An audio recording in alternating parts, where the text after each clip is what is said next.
On October 1st, 331 BC, Alexander of Macedon faced the army of Darius III in a battle so decisive that afterward the Achaemenid Persian Empire ceased to exist. The strange part is that the battlefield did not carry the name history gave it. Gaugamela was not a great city, and the exact place of the battle remains uncertain. What survived clearly was the result. A smaller Macedonian army broke the position of a far larger imperial force. The usual image is simple. Alexander sees an enormous Persian army, finds a weak point, and drives into it with one angled blow. But the surviving evidence does not give a clean diagram of a perfect maneuver. It gives something more difficult and more revealing. Conflicting accounts, lost eyewitness sources, uncertain numbers, and a battle whose outcome depended on what the two armies could make the other side believe before the decisive attack even began. The battle was fought during Alexander's invasion of the Achaemenid Empire. In 331 BC, after conquering Egypt, he moved toward the center of Persian power. His opponent was Darius III, the Persian king who had already faced Alexander once before at Issus. At Gaugamela, Darius was no longer waiting behind the defenses of a narrow coastal plain. He could choose open ground, assemble forces from across the empire, and prepare a battlefield suited to the size of his army. That difference mattered. At Issus, terrain had restricted the Persian advantage in numbers. At Gaugamela, the Persian side prepared a broad plain. The open ground gave room for cavalry, massed formations, and the movement of chariots. It also created the central problem Alexander had to solve. A smaller army could not simply meet a larger one across the whole width of the field and expect numbers to cancel themselves out. Somewhere, the line would have to bend. Somewhere, one part of the battle would have to move before the rest. Even the location needs caution. Ancient writers connected the battle with Gaugamela near the Bumelas River, while later tradition often called it the Battle of Arbela. The sources themselves describe different distances between the battlefield and Arbela. One ancient account even emphasizes that Gaugamela was a large village rather than a city, and suggests that Arbela became famous in the name of the battle because it was a better-known place. The name, then, is not a precise modern address. It is a historical label attached to a conflict whose exact ground is uncertain. The battle's importance does not depend on finding every hill or riverbed. It depends on what happened when an expanding Macedonian kingdom met the largest imperial system in the region. Before that meeting, Alexander still had to get there. The march from Egypt led toward the great rivers that protected the Persian heartland. Darius assigned Mazaeus to prevent the Macedonians from crossing. The surviving accounts disagree about the details. One version says Mazaeus was given 3,000 cavalry and an army that included 2,000 Greek mercenaries, and that he initially blocked the construction of a bridge across the Euphrates near Thapsacus. Another account says he believed Alexander could not cross and neglected the riverbank, allowing the Macedonians to find a ford. A third version describes instructions involving both the Euphrates and the Tigris, along with the devastation of the land between them. These contradictions are not a minor problem for the story. They show how quickly a military episode becomes simplified after the fact. In one version, the Persian commander withdraws from a position near a bridge. In another, he fails to guard a ford. In another, the task concerns two rivers and the destruction of supplies. The common point is narrower than any single story. Alexander's army crossed the river barrier and continued eastward, while the Persian effort to stop that crossing did not produce a battle that ended the invasion. The reason for that failure is also debated. One modern interpretation, cited in the source material, is that Mazaeus did not have enough troops to prevent the crossing. That explanation is less dramatic than a story of sudden panic, but it fits the basic military problem. A river can be a strong defense only when the force guarding it is large enough, close enough, and prepared to act at the right moment. Water creates distance. It does not create an army. For Alexander, the crossing was more than a movement on a map. It brought his army past a natural obstacle and into the interior. For Darius, it meant that the coming battle would have to be fought on ground chosen after the Macedonian advance had already succeeded. The Persian king could still assemble a massive force, but he could no longer rely on the rivers to keep the enemy away. The numbers attached to Gaugamela are among the most famous and least secure details of the battle. Ancient sources could describe the Persian army as reaching up to 1 million men. Modern estimates reduce that figure sharply, and the material supplied here gives the safer conclusion. The Persian army was several times larger than the Macedonian force. The exact ratio should not be treated as settled. The scale difference is the fact that matters. A force several times larger does not automatically win. It must feed itself, receive orders, keep its units connected, and prevent gaps from opening between formations. The larger the army, the more difficult it becomes to make every part move at the same time. An enormous line may look powerful from a distance, while remaining uneven in practice. Its strength can become spread across too much ground. A smaller army faces the opposite problem. It has fewer reserves and less room for mistakes. If its center gives way, there may be no second line behind it. If one wing is surrounded, the defeat can spread across the entire formation. The advantage of a smaller force is concentration. It can place more of its usable strength where a decision is actually being made.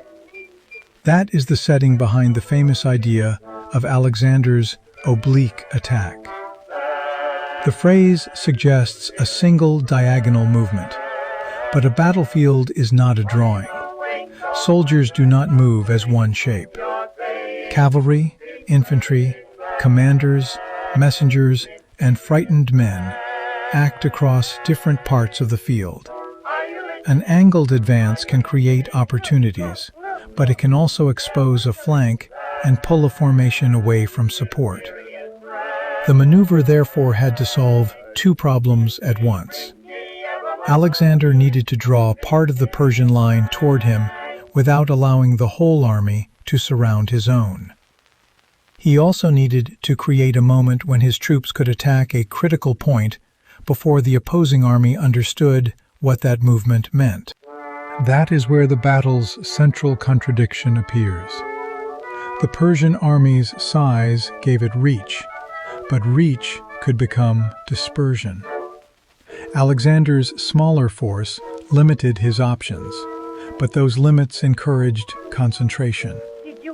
The larger army could threaten both sides of the Macedonian line. The smaller army had to make one movement carry consequences far beyond the ground it first occupied.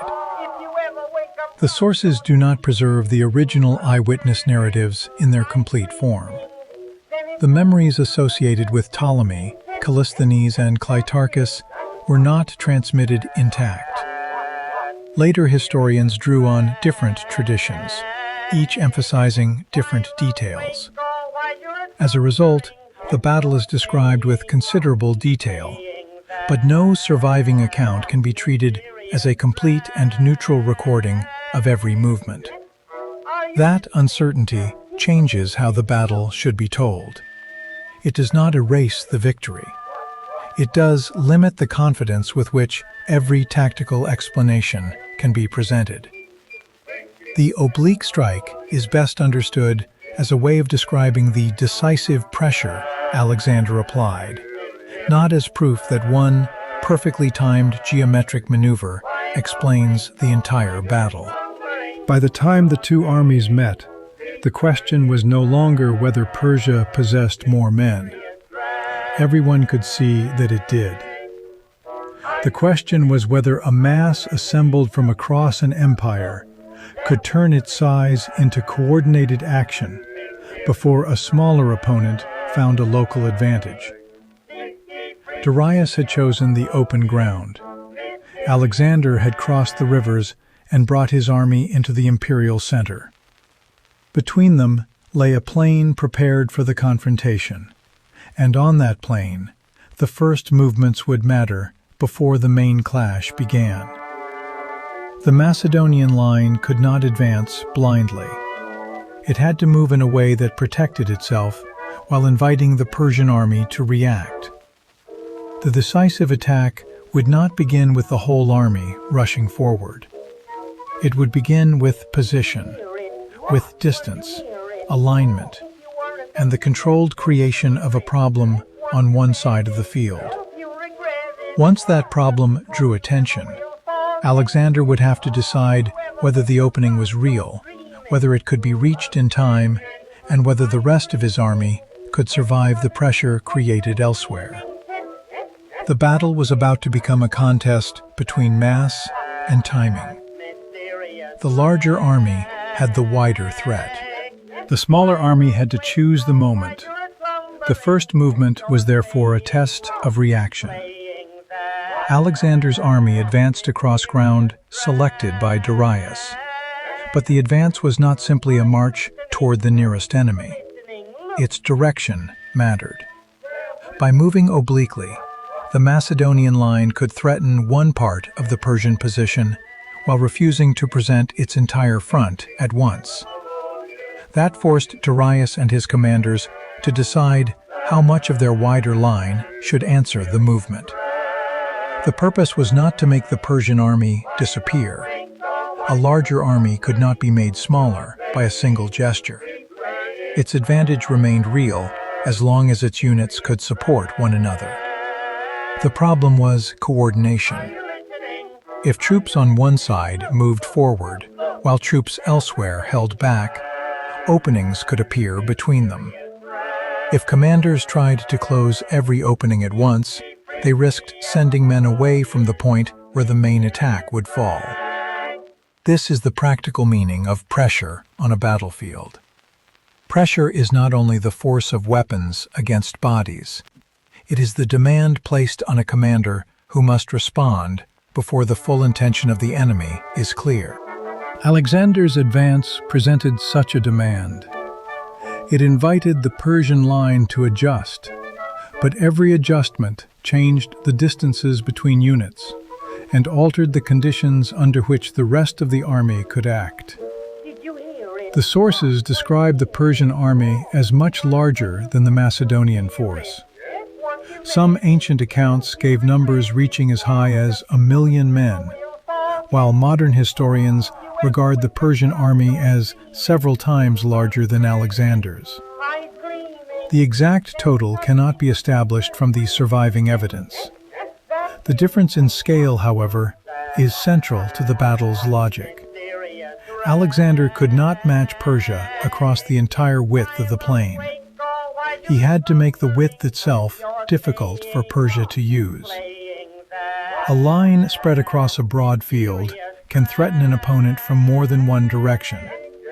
But a broad line also contains more separate bodies of troops, more commanders, and more movement that must be coordinated. The Macedonian army faced danger on both sides. Its answer was to maintain enough order to prevent encirclement, while concentrating force where the Persian reaction created an opportunity. That balance depended on discipline. An oblique advance could not become an uncontrolled drift. The troops moving toward the chosen side had to remain connected to the rest of the army, or the movement would create the very gap that Persia needed. The units holding the other parts of the line had a different task. They had to withstand pressure without assuming that the battle would be decided in front of them. The battle's famous description can make this sound cleaner than it was. Later accounts arrange the action into recognizable stages. The armies approach. The Persian line responds. Alexander finds an opening, and the attack reaches Darius. But those accounts were written from traditions that no longer survive in their original form. Ptolemy, Callisthenes, and Clitarchus were associated with different versions of Alexander's campaign, and later historians preserved different emphases from them. The broad result is clear. The precise sequence of every unit's movement is not. That distinction matters when describing the oblique attack. It was not a magical angle that guaranteed victory. It was a method of managing exposure. Alexander's army moved in a direction that made the Persian command react, then used the changing alignment to concentrate its own effort. The decisive advantage came from the interaction between movement and timing. As the Macedonian force shifted, the Persian army had to preserve the distance between its center and its wings. Any commander watching the approaching enemy would have faced a choice: hold position and risk allowing Alexander to reach a favorable point, or move to meet him and risk disturbing the wider formation. The more the Persian line responded locally, the greater the need for the whole army to remain connected. This was not a problem created by weakness. It was created by size. A smaller force can sometimes keep its attention on one immediate task because fewer separate movements must be coordinated. A larger force can place more men against a threatened sector, but the order to reinforce must travel through a longer chain of command and across greater distances.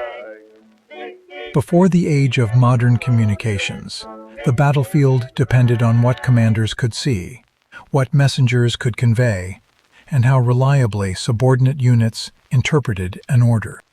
No surviving account allows every one of those decisions to be reconstructed with certainty. The evidence does not provide a complete record of signals, delays, or misunderstandings. Still, the outcome shows that the Persian army did not convert its numerical advantage into a single coordinated blow before Alexander's attack reached a critical point. The exact reasons remain open to interpretation. The relationship between pressure, distance, and response is visible in the result. The Macedonian advance also created a second danger. By moving toward one side, Alexander could draw Persian troops in that direction, but he could not assume that the opposite side would remain inactive. A larger army had enough reach to threaten the Macedonian line elsewhere at the same time. The troops protecting that side were not spectators. Their survival formed part of the attack itself. This is why the battle cannot be reduced to Alexander and Darius as two individuals facing one another. The kings gave the armies a center of gravity, but the fight unfolded across a wide space. At one point, the Macedonian army's ability to keep its formation mattered more than the elegance of Alexander's plan. At another, the Persian army's ability to support its own movement mattered more than the total number of men available to it. The pressure increased as the formations came within reach. An advancing army loses the freedom it possessed at a distance. It can change direction less easily. its officers have less time to correct disorder. Men who were aligned while moving across open ground must now keep their place while facing noise, dust, weapons, and the movement of neighboring units. Every local success can produce a new complication if it pulls troops too far forward. For Alexander, the key was concentration without isolation. He needed the attacking force to become stronger at one point, while the remainder of the army continued to hold together. That required a narrow window. If he waited too long, the Persian army could close the opening or surround the threatened sector. If he attacked before the opening had developed, the concentrated force might meet an unbroken position without sufficient support. The sources do not establish a private explanation of what Alexander thought at each instant, and there is no basis for inventing one. His decision can be described through the visible problem.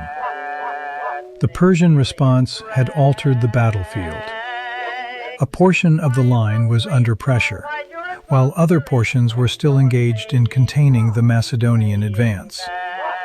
The value of the opening lay in its timing. It existed only while the Persian formation was adjusting. The Macedonian attack, therefore, became a movement toward a point of decision. It was not necessary for every Persian unit to be defeated. Alexander needed a result that would affect the command structure of the army. In an ancient battle, the position of the king could connect the army's separate parts. Orders, confidence, and resistance all depended in part on the ruler's continued presence and authority. A threat to that position could carry consequences beyond the immediate ground where the attack began. Yet even here, caution is necessary. The later tradition gives the battle a sharply focused drama, because Darius's position became the natural center of the story. That does not mean every movement was designed from the beginning as a direct path to the king. The attack emerged from the wider contest between the Macedonian advance and the Persian response. Only when the formation changed could the opportunity become visible. The word oblique describes the direction from which pressure was applied. It does not describe the entire battle. Other parts of the field continued to demand attention.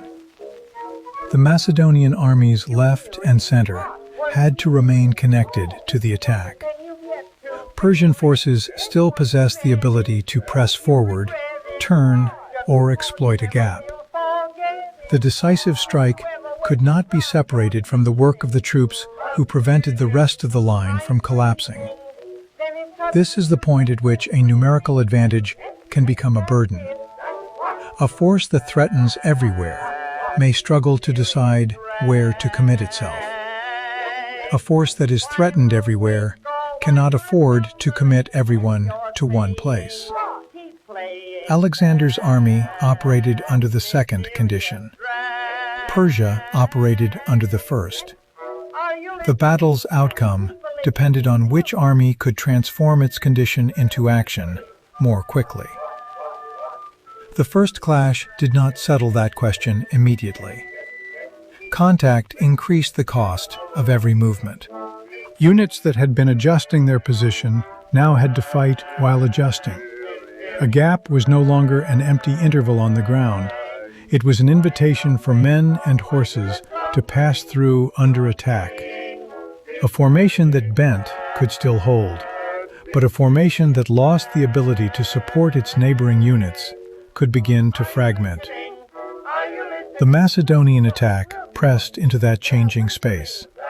Its strength came from placing a concentrated force against a problem that the Persian line had not fully solved. Its risk came from moving beyond the protection of the entire army. The farther the attack advanced, the more its success depended on what was happening behind and beside it. That dependence explains why the result cannot be credited to a single charge in isolation. The oblique strike worked only within a larger system of holding, advancing, responding, and exploiting. Alexander's force had to create pressure at one point, while surviving pressure at others. The Persian army had to respond across its width, while preserving a center capable of directing the whole. Some ancient accounts later reported enormous Persian losses and very small Macedonian losses. Such figures belong to the traditions that shaped the story and cannot be accepted automatically as precise measurements. They do, however, reflect a remembered contrast.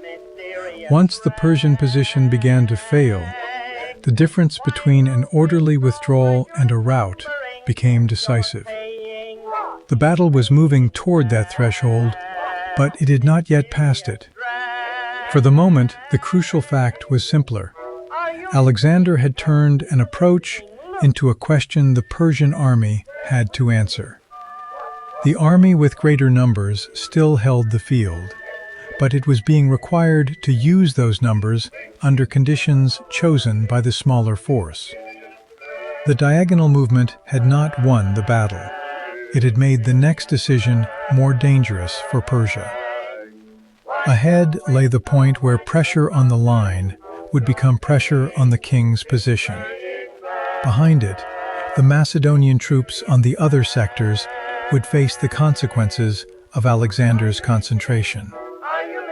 The attack had found its direction. Whether it could become a breakthrough would depend on how long the rest of the battlefield continued to hold. The breakthrough came not as a single moment, but as a sequence of failures on the Persian side that compounded faster than they could be corrected. Alexander's wedge had driven into the left center of Darius's line at an angle that forced the Persian cavalry and infantry in that sector to respond in two directions at once. They had to face the attack coming toward them and maintain contact with the units on either side. That dual requirement created hesitation. Units that tried to wheel inward opened gaps. Units that held position found themselves outflanked by the advancing Macedonians. The Persian commanders in the sector had numbers, but they did not have time to organize those numbers into a coordinated counter. Alexander's companions did not break the line by riding through it. They broke it by forcing it to bend in ways that separated parts of the formation from mutual support.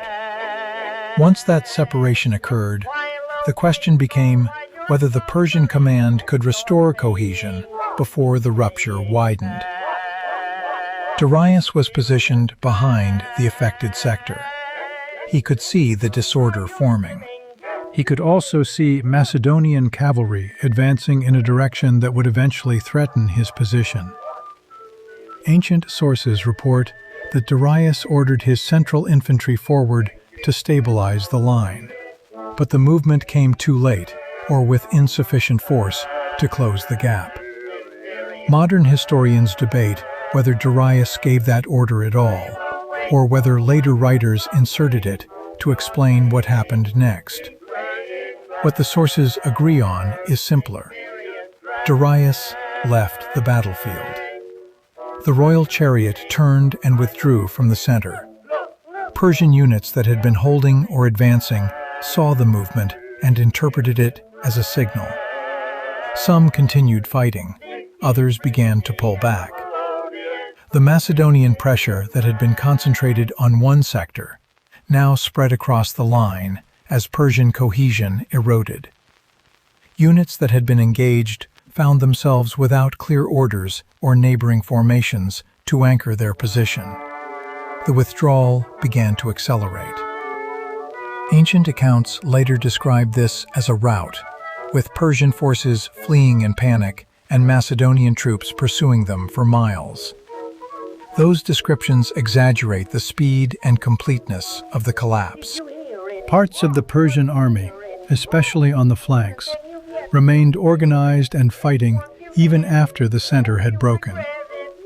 Mazaeus, on the Persian right, continued his engagement with the Macedonian left long enough to cover some of the withdrawal. The Persian cavalry that had been threatening the Macedonian baggage did not immediately disengage.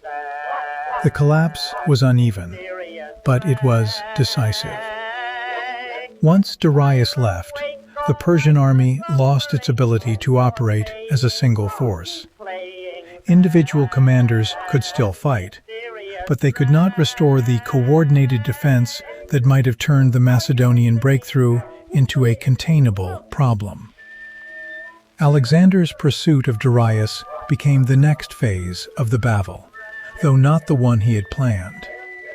He had intended to destroy the Persian army in place, but the opportunity to capture the king took priority. The companions followed Darius's chariot and the cavalry escort that surrounded it. Ancient sources report that Alexander came close to overtaking Darius multiple times, but was slowed by the need to cut through the rear guard. By the time the pursuit ended, Darius had abandoned his chariot, taken a horse, and disappeared into the gathering darkness. Alexander returned to the battlefield to find that the fighting had ended. Macedonian losses were recorded by ancient historians as somewhere between 100 and 500 men, depending on the source. Persian losses were reported as tens of thousands, with some sources claiming figures above 100,000. Those numbers belong to the genre of victory propaganda and cannot be verified. What can be said is that the Persian army ceased to exist as a unified force after Gaugamela. Scattered units withdrew eastward or dispersed into the countryside.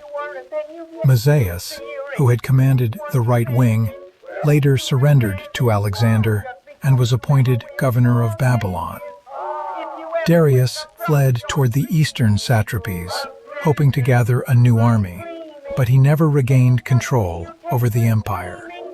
He was killed 2 years later by his own men during Alexander's pursuit.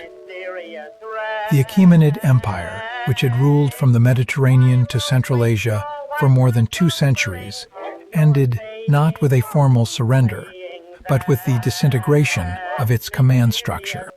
The battle did not destroy every Persian soldier. It destroyed the system that had held them together. Gaugamela raises questions that ancient sources answer with confidence, but modern historians approach with caution. How large was the Persian army? Ancient writers gave figures ranging from 200,000 to over 1 million. Those numbers are almost certainly inflated. A force of that size could not have been supplied on the plains near Gaugamela, nor could it have maneuvered effectively on the prepared ground. Modern estimates place the Persian army at somewhere between 50,000 and 100,000, still significantly larger than Alexander's force, but not by the margins claimed in antiquity. The ratio matters because it shapes the interpretation of what Alexander achieved. If the Persian army was 5 or 10 times larger, then the oblique strike becomes an almost miraculous tactical feat. If it was only twice as large, the victory remains impressive, but falls within the range of outcomes that superior cohesion and training might reasonably produce. The sources do not permit a final answer. What they do show is that the Macedonian army was built for the kind of battle that occurred. Its units were trained to move together under pressure, to respond to orders during contact, and to maintain formation while executing a plan that required precision at multiple points. The Persian army was larger, but it was assembled from satrapies with different traditions, languages, and levels of military preparation.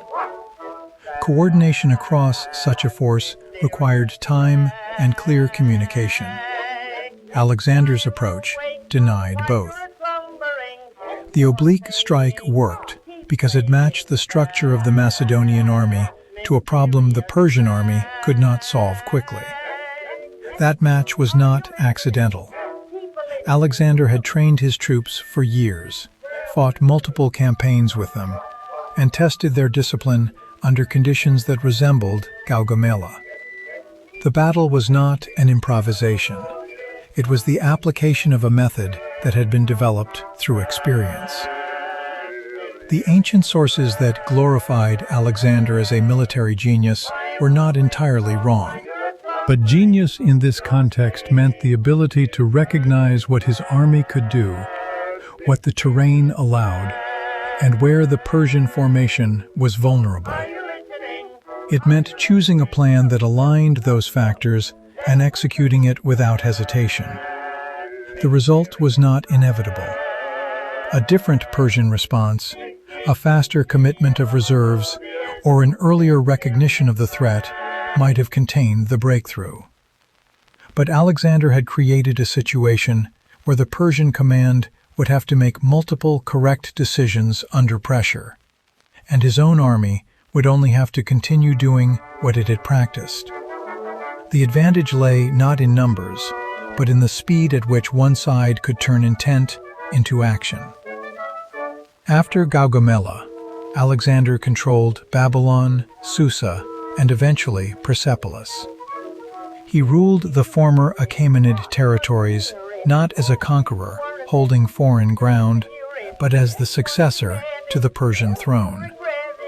Darius was dead, his heirs scattered, and no rival claimant could restore the empire. The battle had not simply defeated an army. It had removed the center of a political system. What followed was years of campaigning in the eastern satrapies, resistance from local forces, and Alexander's eventual death in Babylon at the age of 32. The empire he built did not survive him intact, but the world he had entered no longer existed. Gaugamela marked the point where one system of power ended and another, unstable and short-lived, replaced it. The sources that describe the battle were written decades or centuries later, shaped by the needs of their authors and the traditions that had grown around Alexander. They cannot be read as neutral records, but they preserve enough detail to reconstruct the logic of the engagement, the pressures that shaped each side's choices, and the mechanics of the breakthrough. The exact numbers may be lost, but the structure of the event is clear.